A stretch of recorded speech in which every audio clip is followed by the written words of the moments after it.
Welcome to the Trying to Be Better podcast with Joel and Steve. No,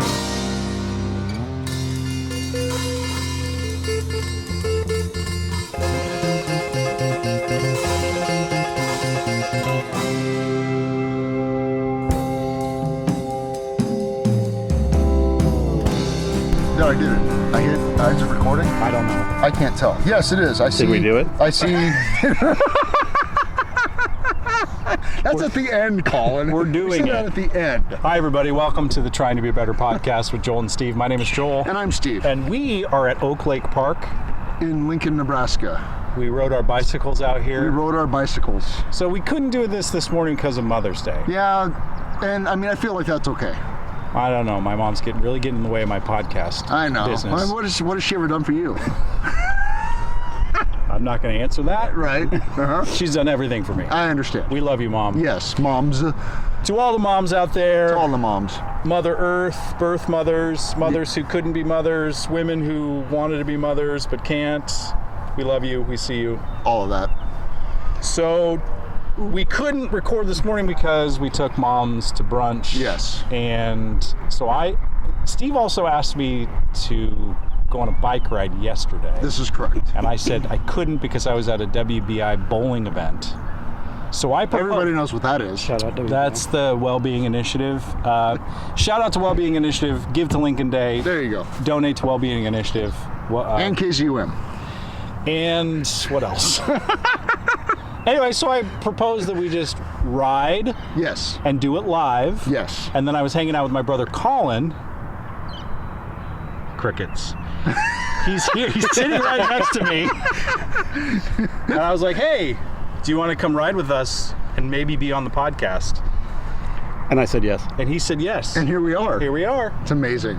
So I think Colin, you probably have the distinction of being the person that's listened to us the most, I would say.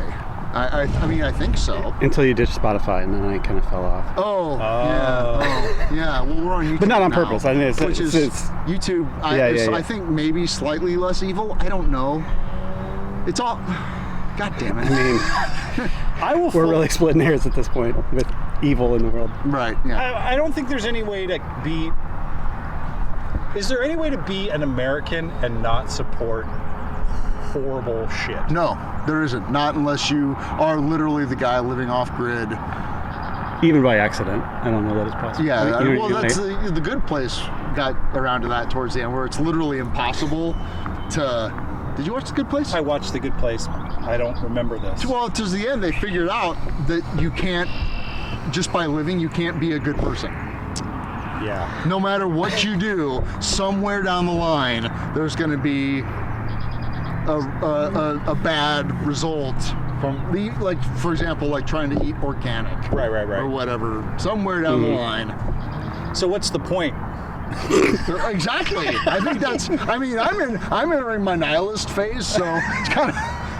Well, I mean, this whole thing's called trying to be better. Like, is it just the effort to try to be good and make right when you fuck up? Yeah. Colin? I think it'd be intention. Intention. There you go. Right intention. Right intention. Yeah. Yeah. Wise intention. Right intention. So like the road to hell being paved with good intentions is kind of bullshit. Well, I mean, actions matter, I guess. yeah. I mean, That saying is based on original sin, though, so not to open up that. Fuck all that. That's true. Not to open that up. I had coffee with our mutual friend Kemper yesterday, where we talked about original sin. What'd you figure out? Well, it's bullshit. Yeah. I was telling him, I held both of my daughters within 30 seconds of them being sliced out of their mom's womb. And there was no sin on them. There was a lot of goop. Right. Is that Colin's a PA? Is that what that's called? Yeah, it's called goop. Yeah. Mom goop. Mom goop. I don't go anywhere near OB. Yeah. Ever. But like that idea just infuriates me. Yeah. That you would look at my perfect baby girl and say, "Sinner!" But it's a perfect mechanism to keep people in line. Yes. Is it if you're born bad? Yes. And there's only one way to be good. Don't look at any of those other ways. That's a bad way. And the goalpost moves throughout your life. Yeah. Speaking of one way, did you see the golden calf Trump statue? I love that so much. Mooby.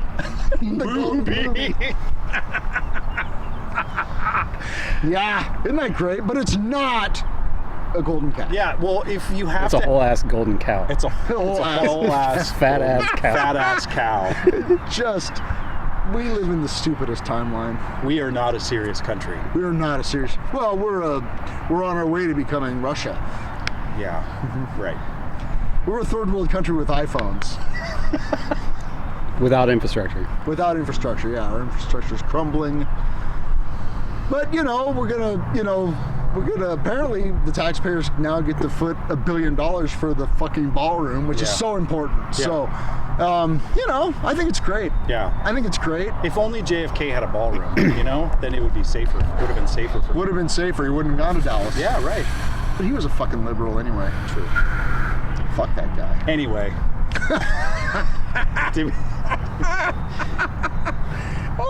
Well, thank you for joining us today. Hi, Colin. Yeah, Colin's, I think this is kind of the only way maybe to get Colin on the podcast. We've talked about it before, but we just sort of snuck it in. So, Like a Trojan horse. I was telling Joel earlier, I was like, I kind of feel like being just the person that's referenced to, but never. Yeah. Oh, the Like, ghost. listen, it's not real. Like, Joel doesn't really have a brother. Joel does. Well, what's a famous character that's like that? I know there is a couple where they're always talked about, but you never ever see them. Yeah. The ghost brother, I am convinced I have, and everybody just sort of plays along. Oh yeah, Colin. Yeah. What'd you do with Colin? Started out as an imaginary friend he was pissed off at in childhood, and just kind of evolved into his friend. Colin taught you how to ride a bike, but you didn't. Oh, sure, Joel. Oh, this is perfect. We could do the airing of the childhood grievances. Oh, shit. Colin, would you like to tell any stories about me? It's interesting that you bring that up. I tried to get in with the therapist that Joel sees, and he was like, "Yeah, I can't do that." Oh wow. I'm like, oh really? Yeah. Oh shit. I don't think I ever told you that because I was no, like, he never told me that. You can't cross the streams. Yeah, I was like, that's fair. I get that. Wow. He fired me anyway for a better gig, so yeah, he's no longer my therapist. Well, have you listened? We're just all raw dogging it out here. I had to listen to me every hour for weeks and weeks. Yeah. I did try to stab Colin one time with a steak. Yeah, that's fork. really the only one I got. Really. Really? Yeah. Yeah, he did. He got really close, and I laughed at him. Because he's 4 years older than I am, so he was stronger by that point. I was probably 6'5", 5'6", I don't know. something like that. You had the fucking dark side rage in your eyes, though. Yes, I did have the dark side come out, and I was fully prepared to stab him, and he was just holding me back laughing because he was stronger than me. Also, I knew that, like, whatever repercussions were going to come from our father for you stabbing me was going to be way worse than you stabbing me. And that's why your logic has always won out, I think, throughout the years. You're practical. Oh, yeah. It's not going to go well for you, I don't dude. think you want to deal with mom and dad. Right. Which is legit. I was also at that age completely unwilling to learn how to ride a bicycle. I find it ironic that we rode bicycles out here. We ride bicycles together. When did you start riding? I taught myself how to ride a bike when I was in 5th grade. And Colin, not without trying, had tried to get me to learn how to ride a bike. But I kept falling, so I just I'm not doing that. And I remember one time telling you, I'll be 35, like the oldest age I can think of. I'll be 35 and I'll never ride a bike. I don't care. Yeah. You're like, okay, dude. I mean, to be fair, I didn't start riding till I was older either. Like, Did you when I really? was a kid. Yeah. When did you learn? I don't know. I feel like I was like 10 years old. Really? Yeah, something like that. I mean, I probably started when I I was fucking 9. rip shit on a fucking big wheel, though. But that doesn't count. Bullshit. When you're that age, that absolutely counts. I did get pretty radical. That's what I'm saying. Yeah. Who in your neighborhood had the big green machine? The big green machine. Yeah, the thing that with the handles. Oh, and the no side rears recumbent and the rear wheels.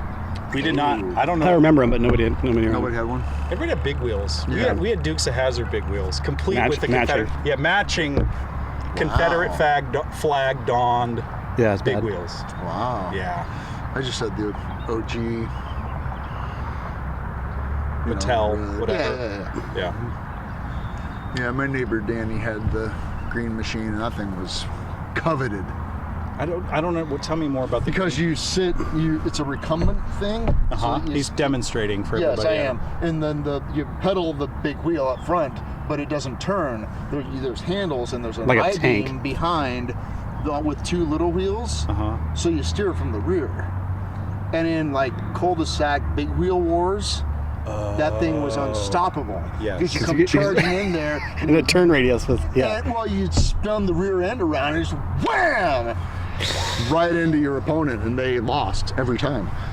It was great. That sounds amazing. It was amazing. Yeah, that Big green probably is machine. not going to stand up to the plastic big wheels. Well, it was a big wheel. Like it was a big, but it was like Made of the same thing. it was made of the same stuff. was. Yeah, Oh, it just was didn't have literally a steering wheel. Like a metal or No, steel. no. It was all plastic. It was just like a big wheel, only recumbent that steered in the rear. Cool.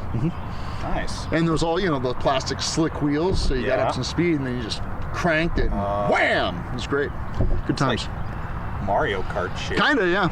It's fantastic. Meets Robot Wars. What is that called? Robot Wars? What is it called? God damn it. I can hear Robot Sam Wars. right now. You mean where they put the robots in the cage? Yeah, yeah, With yeah, all the yeah. Fire and rotating knives and stuff? Yeah. Yeah, I know what you're talking about. I can't remember the God name damn it. either. What's it called? I don't know, but I kind of want to watch it now. Sam's making fun of me right now. I can tell it. I'm going to Google it. So, Talk amongst yourselves. this break is brought to you by Mattel and Cage. It's going to come to me. at 2 a.m. Well, nope, that's not it. Tornado is a British heavyweight robot from. It's called Robot Wars. Is it? There you okay. go. See, you were right the whole time. God.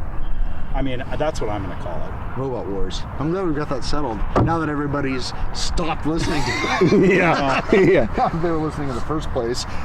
Ingrates. So, Colin, tell us about what you do. I was waiting for you to say it. Yeah. What is it that you say? What did you What is it do you here? say you do here? Well, Bob. Like currently? Yeah, Like what do I do well- for money? Or Yeah, well, I think It's an important I distinction. guess I have an angle with this because we could. I guess we could start with the origin story of Colin, but I kind of know that, but our listeners don't know that. The Colin origin story. Oh, man. I know my. I don't even remember I'll that say back that my far. Colin origin story. Please. yeah. Coffee house. Oh shit, yeah, okay. And I didn't even we didn't talk ever. I maybe ordered some coffee from you at one point in time or another, but it was a very transactional thing because I didn't know him. And, Yeah. you know, Yeah. Like I was just there to smoke cigarettes and meet girls. But arguably same, except I got paid for it. Right. But yeah. When did you start working at the coffee house? 1997, 1998, something like that. So I would have been a year sober the first time. Doing great. Doing great. Yeah, everybody in there was doing great. Especially back in the smoking section. Yeah. Yeah, I came here to college in 95, started working there in 97 when I got kicked out of UNL the first time. Cool. Yeah. Why'd you get kicked out? So I didn't go to class. Oh, that'll do it.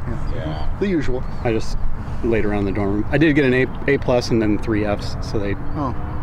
kicked me out. You didn't get put on like academic probation or anything? I did, but the next semester I didn't get high enough. Okay. Yeah. I was like, that's usually a stopgap. I mean, I got put on academic probation when I got sober because I just ghostwrited my semester. Yep, that's pretty much what I did the first semester. What was the coffee house like in 1997? Smoke. The only one, Yeah. that in the mill, Yeah. was before Starbucks and all that shit, so we were like, Yeah. it was the beginning of people giving a shit about coffee and Right. making it a part of their day or whatever. So it was a lot of, give a shout out to the coffee house, which is Shout out still Coffee House. hanging tough. shout out Mark Schreiner. Yeah, shout out to Mark Schreiner. Crumlets. That was pretty late in the game, but Yeah. really. I'm a big fan of the Voltaire. It was like, there was like the Red and Black, and there was the Mill, and there was us, and there was Cafe Shakes.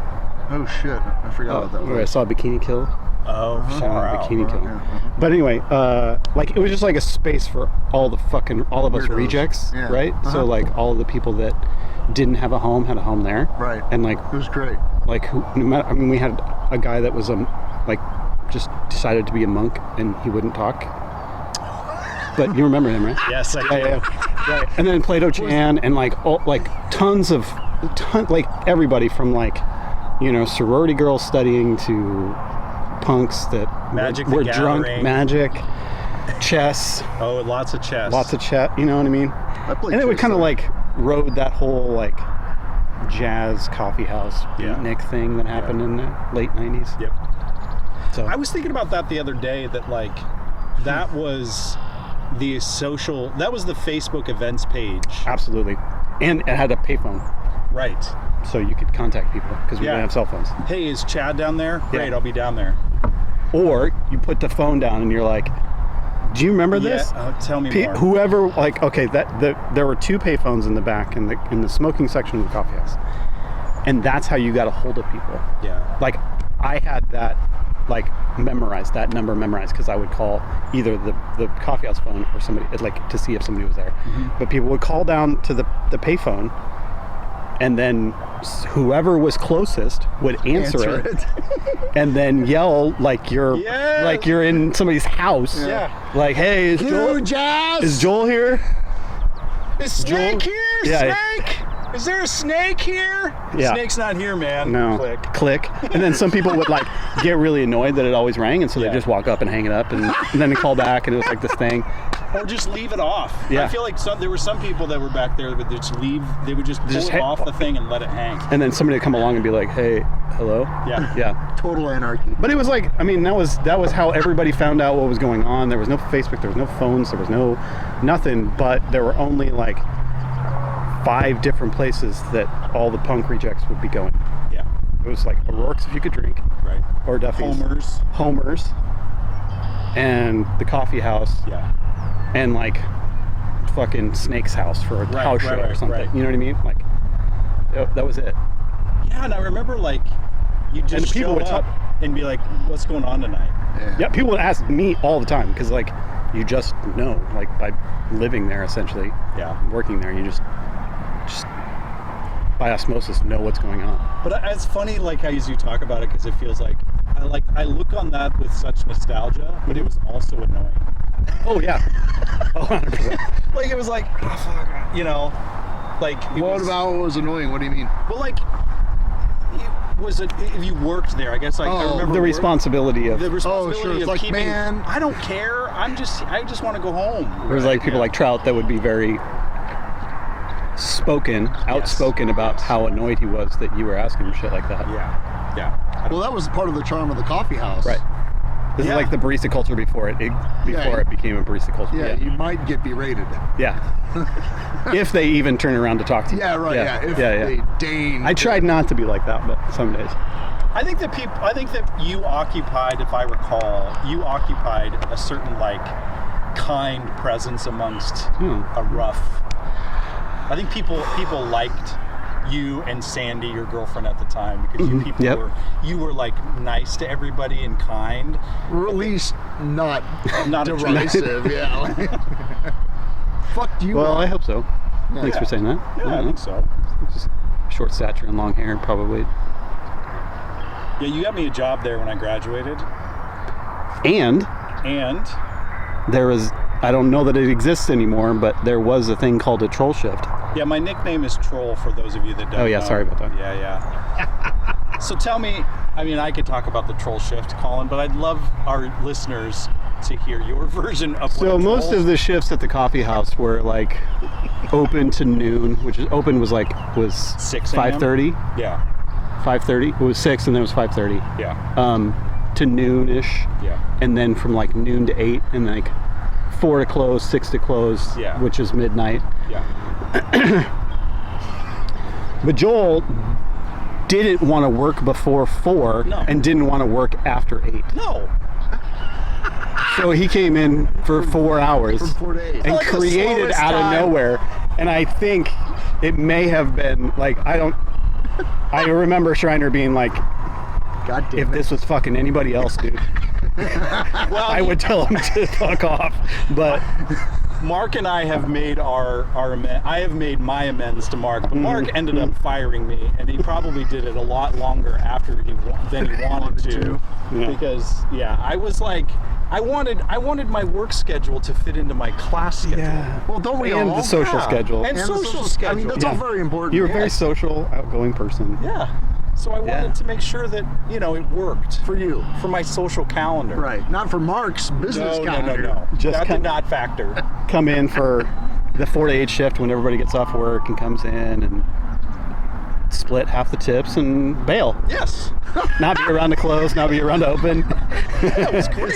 It's like waiters that they leave before all the salt shakers get filled. Yeah. And the napkins get rolled and all that shit. Yeah. Yes. I was not a good employee. Oh, I don't know about that. I mean, I think when I was there, I was a good employee. You were about as good as an employee as anybody at else? 21 years old. That's Not true. 20 years old. That's true. You know? Yeah, that's fair. Good times. At the coffee house, it's the bar is high in some areas, but not high in others. So Yeah. So how do you go from what do you do now? I think that I definitely have I have an angle because I want to talk to you about your Work your work, angle. but I want to get there. Like right now, you're a physician's assistant. Can you talk a little bit about that pathway? Oh, yeah. Was there a decision made? There were a series of decisions made. Yeah. So after the whole coffee house thing, I had been working through school, ended up graduating eventually. Jeez, it took forever, but I had a degree in film and anthropology, so not super marketable. I was done with school. I moved to India for 6 months after I graduated. Very interested in Tibetan culture and Tibetan Buddhism. So that was kind of the carrot that I dangled in front of me to finish school, because I almost quit in my last year. So I did that, and that was a very life-changing experience in a lot of different ways. But then I came home, bounced around, moved to Chicago again, started getting into outdoor stuff, started working at an outdoor store. Shout out Moose's Tooth and Cycle Works. Moose's Tooth. So I was still interested in the coffee culture, so to speak, and started getting into outdoor stuff, and I started roasting for Cultiva, which is kind of like an end goal of mine for a while, because Schreiner, for whatever reason, didn't really want to invest in it.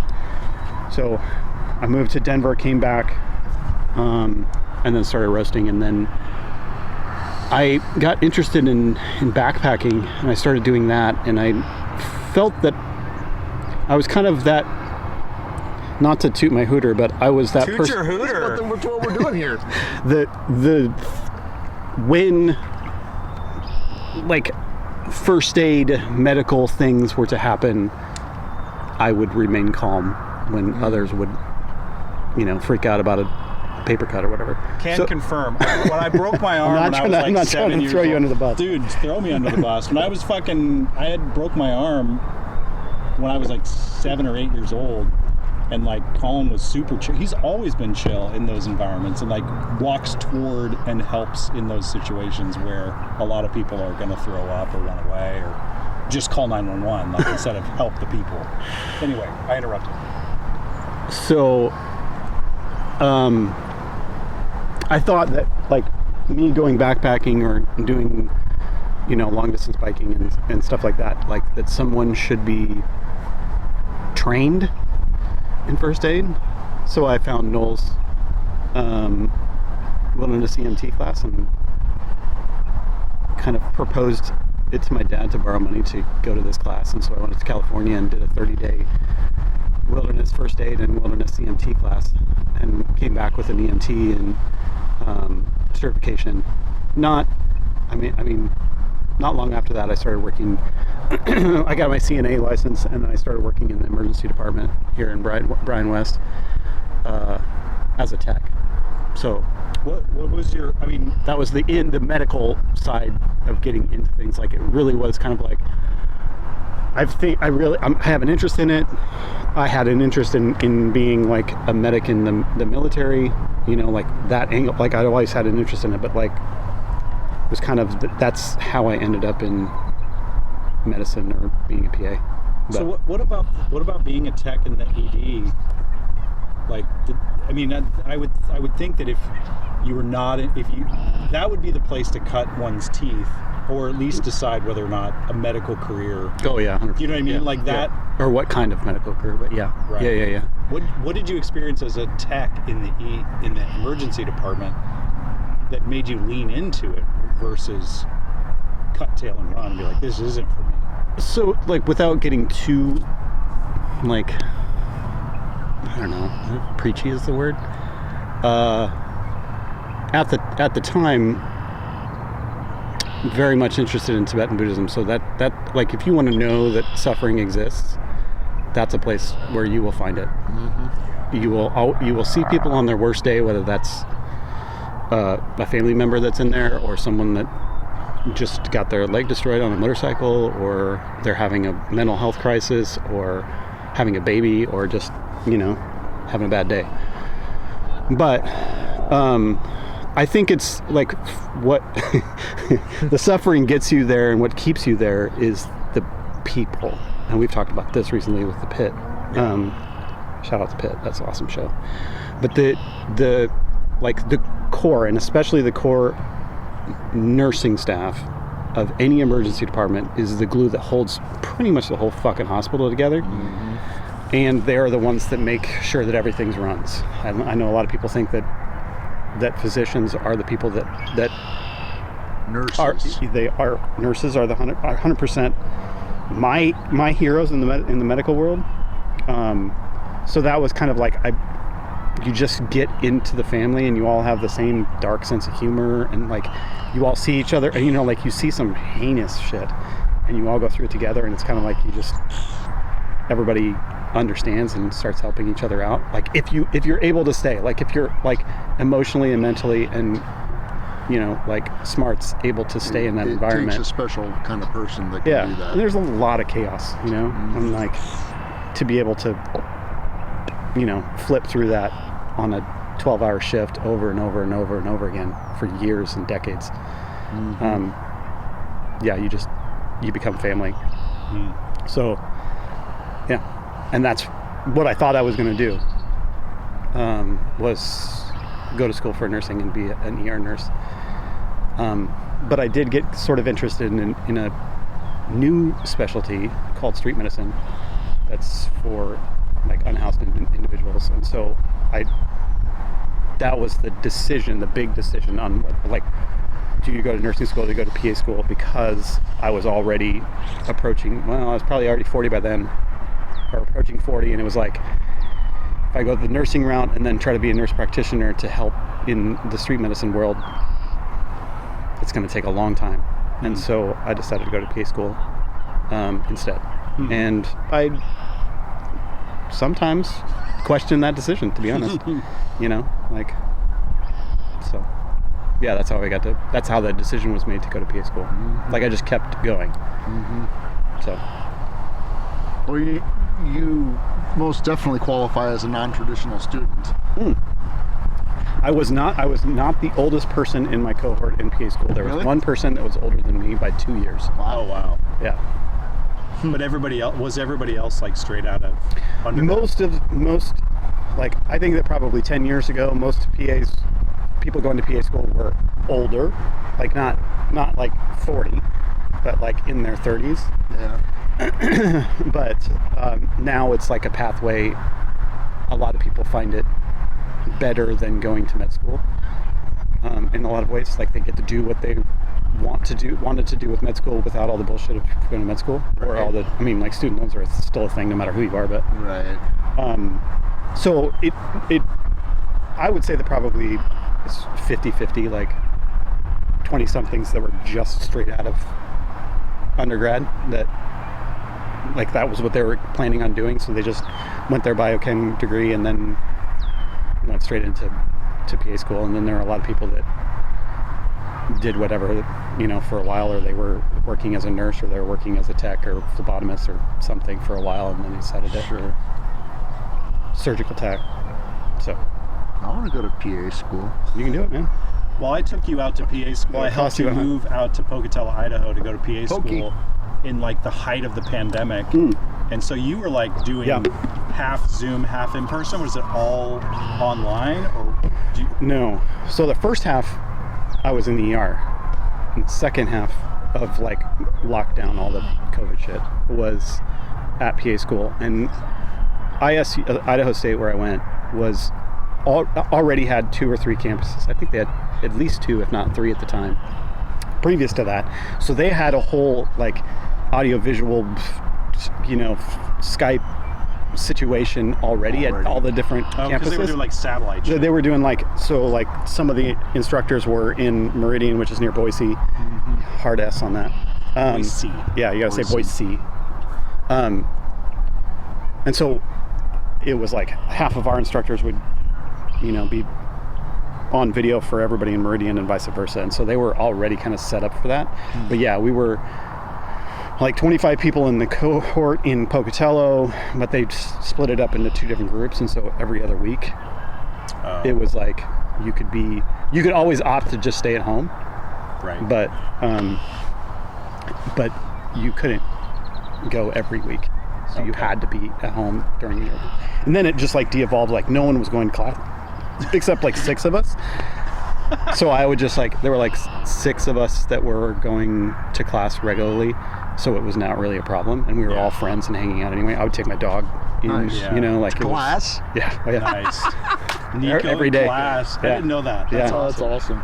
She got a little famous from like at other campuses. Right. See her wandering around behind me. I didn't know you took her to class. Oh, That's yeah, great. every day. That's It'd be funny one day you're walking around school and you see somebody wearing a Nico t-shirt. We need to make those. Right. So then you graduate, which was a huge accomplishment. Yes. And you get your coat, right? That's a big deal. I haven't worn it since, but yeah. You should just don that sometimes. Just wear a suit and a lab coat all the time. And you did your rotations, and you were, help me out. You did a bunch of rotations, but you kind of wanted to end up in trauma, right? Yeah, I thought I did. I mean, I still, yes, I did. And that was because at the hospital that I work at here in Lincoln, at Bryan West, its 2 main things are trauma and mental health. Yeah. Ironically, because that's, foreshadowing. But, and a stroke center. But I was exposed to that. I did well in it. I had an interest in trauma when I was a tech. I knew where everything was. I tried to be as helpful as I possibly could. I always volunteered to go in there as a tech, whereas some people didn't like it because some of the surgeons are kind of barky, or it's just you just see Horrible shit. You just if you're not ready to see some terrible things, like gruesome, just don't go into the room. I was able to do that, and you watch knee surgeries for fun, so I did. I really made my roommate uncomfortable. He does not. He's very squeamish. My former roommate.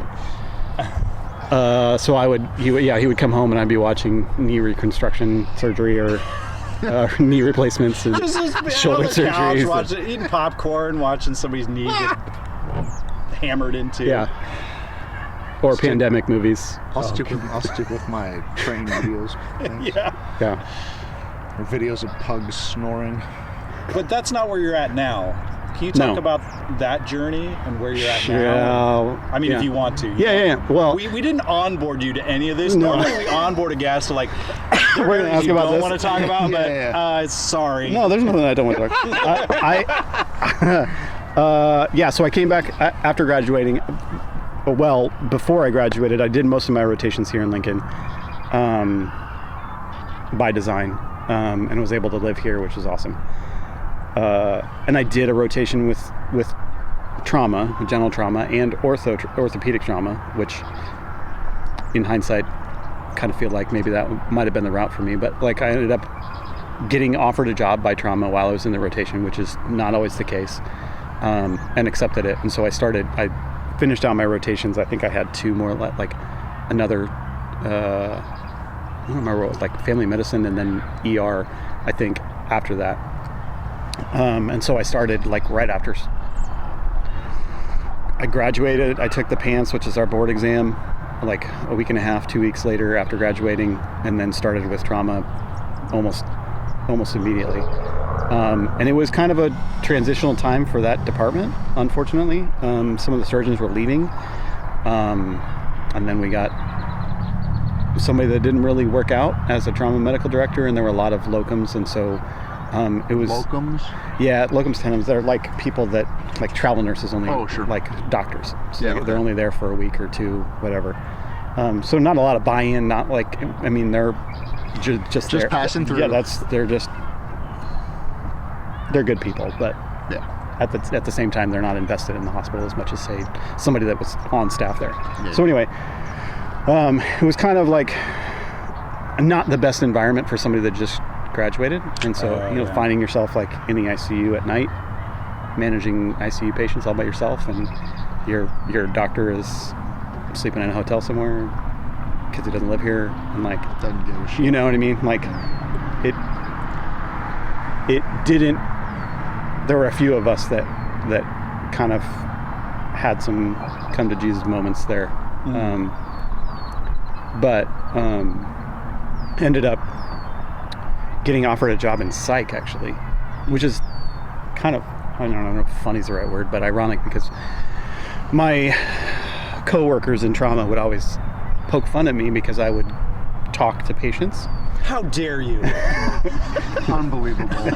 So I would spend time talking to patients about like what was going to happen, like in the course of the week, or what, getting set up with caseworkers or social work to, like what was going to happen afterwards, and like their situation and stuff like that.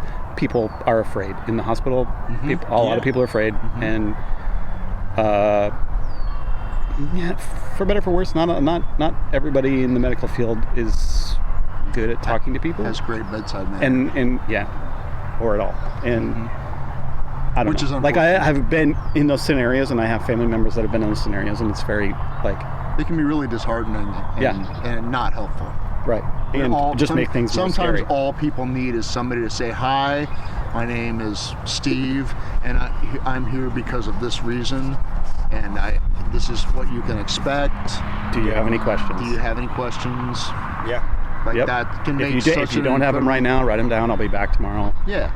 Like those kinds of things. So I got made fun of a lot for that. For being a human. American People healthcare like system. people. It's a little. Now we get into why it's tough to go to work. Now we see the violence inherent in the system. Yeah. So I ended up getting offered a job with psychiatry and decided to leave trauma, which was sad. It was like the end of. I really thought that I was going to end up there when I was a tech, but it just didn't work out. I still haven't closed the door completely on that. I just probably not here. But so I started working in outpatient psychiatry. So I'm essentially a drug dealer now. So Sweet. But Dope man. do you think it was like that's you're getting ribbed for having an investment in the whole person, like that was like a talent that arose that you didn't see because you were focused on trauma, but they realized, oh dude, Colin cares about people, so that it fits for that? Well, the practice manager for trauma is also the practice manager for psych. So he already knew. Yeah. And I had mentioned it to him because one of my rotations was with Dr. Amy Barker, fantastic psychiatrist, just a great doctor, a great person, and so a rotation that I had to do became something that it was interesting to me because she made it interesting. Right. She wasn't just trying to and she worked at the regional center. She still does. Not over medicating people. It's not a one who flew over the cuckoo's nest. She actually cares. She used to work as needle exchange in San Francisco and in Oakland. She's about intense. it. Late into the medicine world as well. Like, she was late in life when she became a doctor. So that was kind of always in my mind, and I was like, it's interesting. I don't know how that transition would go. So, but Tim just offered me the job, and I ended up taking it. So, what do you think people need to know about that outpatient psych world? Like, I understand that you joke that you're a drug dealer, mm-hmm. but like, I guess we understand that you're treating patients and prescribing and monitoring their mental health and their journey through that. But like, what would you say, like, people might be surprised to know, or you think the public needs to know about that work? Because you're in the middle of it. That's a good question. I think, I mean, I always say it, whether I'm like calm or upset, either way, like frustrated, is that people, like, I can't fix everything with medication, you know? Like, I think that there's a, and that world, whether you're unstable, like, because you have mania, or, you know, you're hearing voices, which, you know, a lot of people are challenged with, or you just have anxiety. Like, I want not just have anxiety, but you have anxiety, and it's like this, you want to be out of that situation now. What's the, like, it's very much a crisis on your end, and like, we can't always fix things immediately with medication or long-term with medication. And it's one of those things where my whole job is now subjective, right? So there's very few things that I can objectively view about someone that's coming to me in my office, or even in the inpatient world, that's like trauma, where I just like, okay, I need to know the answer right now. I need to know these lab values, this, you know, these vital signs, and I need to correct this immediately, or the person may die, you know? Like, that world to, like, we're going to do this over 6 months, and everything is what you're telling me. Oh, yeah. Right? So I've like, never lied to a mental health professional. I've been completely forthcoming with all of them. So all of the decisions about medications seem like people are a guinea pig, because we're going to, quote, try this for a while, and we try to, like, narrow it down to, like, the things that would most likely be the best medication to help, but also, like, it's only on what you're telling me and what you've been experiencing for the last 3 months since the last time I saw you. And, you know, like, if you had a bad day yesterday, it may cloud how you feel today, as opposed to, like, the last 3 months. Has it been really bad? Or is it just like you were having a shitty day yesterday, and now that's clouding how you actually feel? And I'm going to try to medicate that balance, I guess, in a way. Yeah. If that makes sense. But also, like, I'm always encouraging people to go to therapy and challenge their own thoughts in their life and things like that. I would imagine that some medical professionals may not have that angle and push that angle as far as a therapeutic, you know, like a counselor, a therapist, somebody, you know, like. I haven't met a pill yet that will fix somebody's life without there being other actions taken. Right. Yeah. It's just not a thing. No. Now, I will say that I do think that sometimes people need the medication to be able to take those actions, and without the med, they're never going to be able to. Yeah. So it's, you know, important and valid. But there is I haven't seen yet a magic pill, and I've looked for it. You're not alone, trust me. People ask me about it all the time. Just give me something that'll fix me now so I can be okay. Well, and that's the thing. I mean, Plus, I need all these other problems fixed. Yes. That's the part that I can't fix. So there's, like, I mean, I sometimes joke with patients, like, you know, like, I have a healthy skepticism about medications, especially psychiatry medications.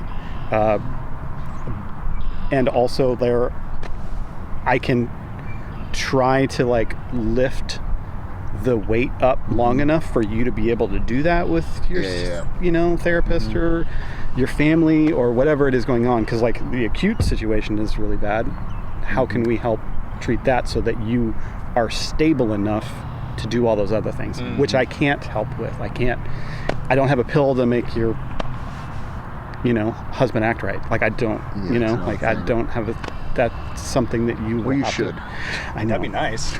But I mean, in all seriousness, there are some conditions that, when medicated, create stability where therapy may not, like mania. Right.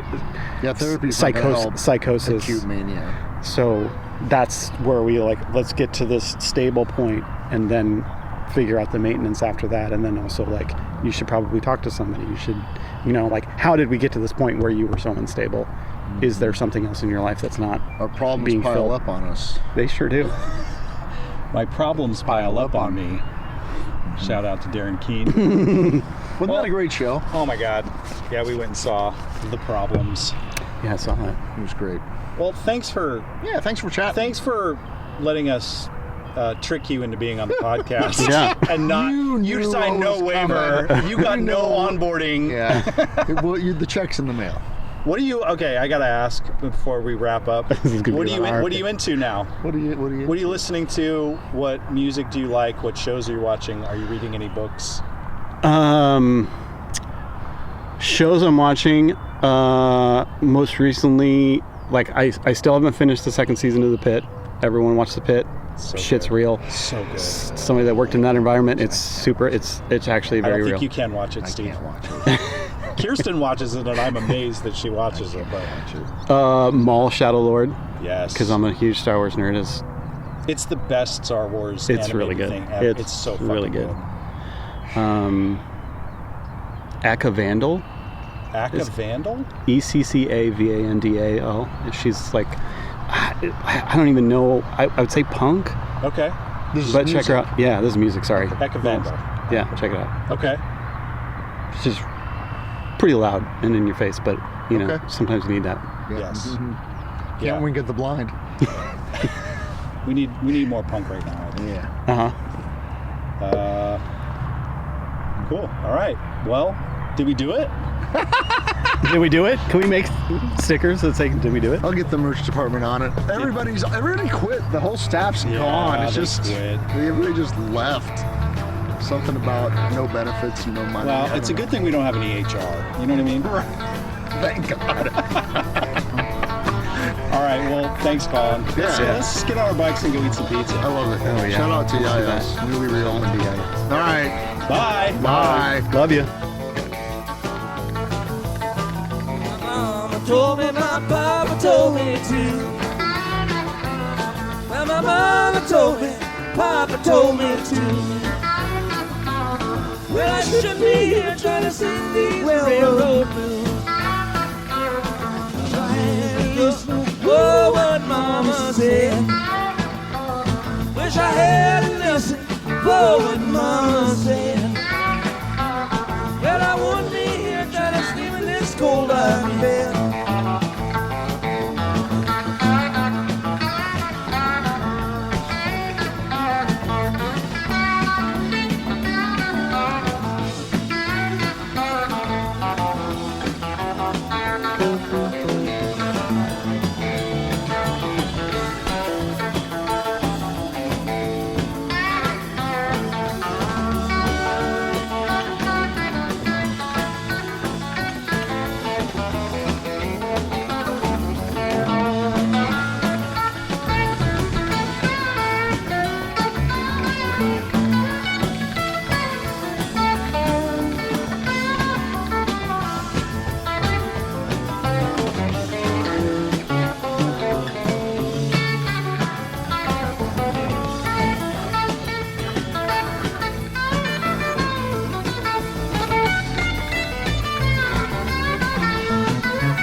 depot, never got there on time. With that train rolling down, she's rolling down the line. Mr. Jailer, go away now, don't tell me no lies. Mr. Jailer, go away now, don't tell me no lies. Well, the train rolling down, she's rolling down the line.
Listen for what Mama said. Wish I had listened for what Mama said. Well, I wouldn't be here trying to sleep in this cold iron bed. Well, my mama told me, my papa told me to do. Well, my mama told me, papa told me to. Well, I should be here trying to sing these railroad blues.